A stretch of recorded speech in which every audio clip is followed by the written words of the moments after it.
So, during the last lecture, we talked about what did we talk about, guys?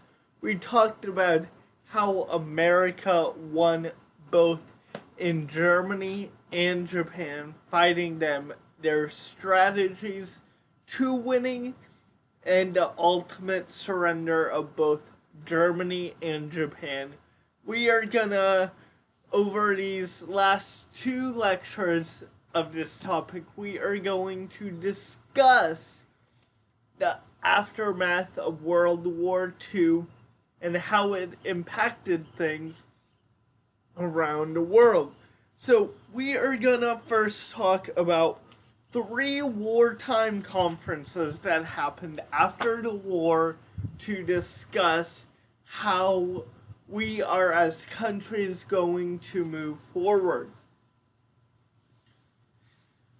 So, first, we are going to talk about this term of the Big Three. What are the Big Three group? The Big Three, during the war, the Big Three leaders of the United States, the Soviet Union, and Great Britain arranged to confer secretly to coordinate their military strategies and to lay the foundation for peace terms and post-war involvement. So these three wartime conferences were geared at both military strategy during the war and what are we gonna do after the war during peacetime. So the first one we're gonna talk about is Casablanca. The first conference involving only two of the Big Three in January 1943, so this was during the war.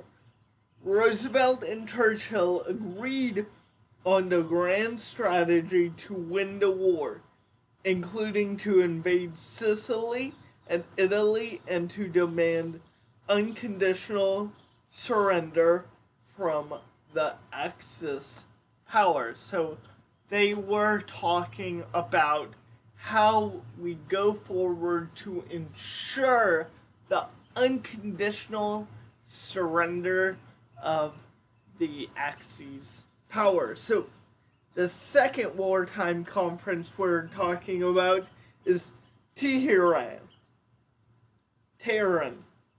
The Big Three, Roosevelt, Churchill, and Stalin, met for the first time in the Iranian city of Tehran in November 1943. So this was during the war. They agreed that the British and Americans would begin their drive to liberate France in the spring of 1944 and that the Soviets would invade Germany and eventually join the war against Japan. So they were almost ready to, this was closing out the war and how we're gonna push forward to the final phase of defeating these enemies. Yalta.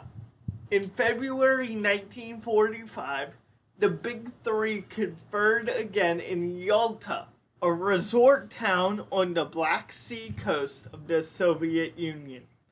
Their agreement at Yalta would prove the most historic of the three meetings. After victory in Europe was achieved, Roosevelt, Churchill, and Stalin agreed to a few terms post-war.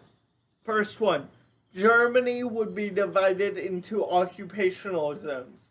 2, there would be free elections in the liberated countries of Eastern Europe, even though Soviet troops controlled this territory. 3, the Soviets would enter the war against Japan, which they did on August 8th, 1945, just as Japan was about to surrender. 4.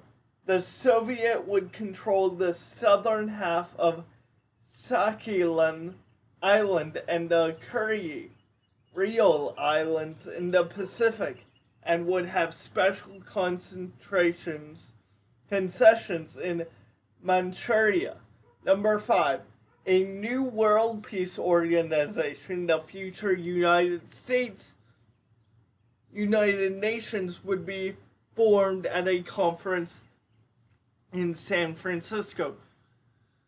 So with me reading out that list to you, you'll understand why this conference was historic. These people agreed to many different things, talking about how we're gonna make Germany pay for what they did,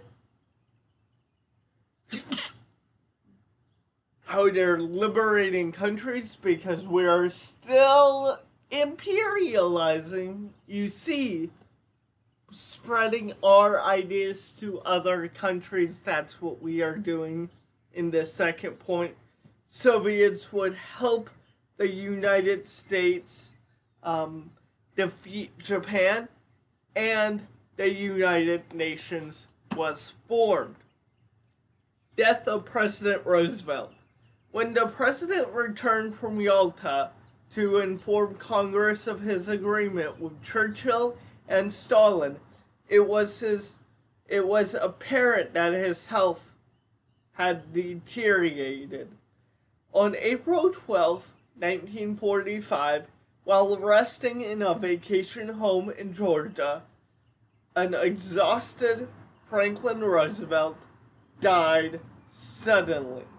News of his death shocked the nation as much as Pearl Harbor, because this guy did so much from the New Deal and World War II. Harry S. Truman entered the presidency unexpectedly to assume enormous responsibilities as commander-in-chief of a war effort that had not yet won. So we notice by Harry Truman was the one who had to make the decision of the atomic bomb decision, and that rose heavy on his mind. Potsdam. In late July, after Germany's surrender, only Stalin remained as one of the big three. Truman was the U.S. president, and Clement Attlee had just been elected the new British prime minister. The three leaders met in Potsdam, Germany, and agreed to demand that Japan surrender unconditionally and to hold war crimes trials of Nazi leaders known as Normandy. So, next video you'll see from me, we're gonna talk about the war legacy, cost, the United Nations, and expectations.